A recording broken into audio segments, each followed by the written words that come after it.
আমাদের পরিবারের সকলে মিলে সেদিন আমরা ছোটো পিসিদের বাড়িতে গেলাম। ছোটো পিসিদের বাড়িতে বসে আমরা সকলে মিলে খাওয়া দাওয়া করলাম। আমার ছোটো পিসিদের বাড়িতে সেদিন আমাদের ফ্যামিলি গেট টুগেদার ছিল। আসলে আমার বাবা আর বড় জেঠু ভাইফোঁটার সময় ছিল না, ওনারা একটু বেড়াতে গিয়েছিলেন, তাই ভাইফোঁটার দিনের খাওয়া দাওয়াটা পেন্ডিং ছিল। তাই বাবা আর বড় জেঠু ফিরলে ছোটো পিসিদের বাড়িতে ছোটো পিসি সবাইকে নিমন্ত্রণ করেছিল। তো আমরা সবাই মিলে ছোটো পিসিদের বাড়িতে গিয়েছিলাম। আমার সেজ কাকা, ন কাকা, ছোটো কাকা, আমার বড় পিসি সকলে মিলে আমরা গেছিলাম। বিকেল 4টে বেজে গেছিলো, কারণ রবিবার ছিল।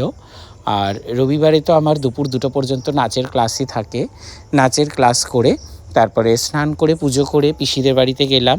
যেতে যেতে বিকেল 4টে বেজে গেছিলো। 4টের সময় গিয়ে খেতে বসলাম। আর গিয়ে দেখি ফ্রাইড রাইস চিলি চিকেন, আমার ভীষণ পছন্দের ডিশ।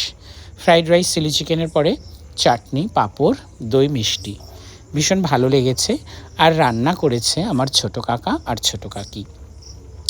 তো রান্নাটা দারুণ টেস্টি হয়েছিল, খুব ভালো লেগেছে। আর অনেক দিন পরে যেহেতু ফ্যামিলি গেট টুগেদার হলো, সকলে মিলে একসঙ্গে খাওয়া দাওয়া করার একটা মজাই আলাদা। তাই ভীষণ ভালো কেটেছে সেই দিনটা। তোমাদের কেমন লাগলো ভিডিওটা তোমরা কিন্তু অবশ্যই কমেন্টস করে জানিও। টাটা।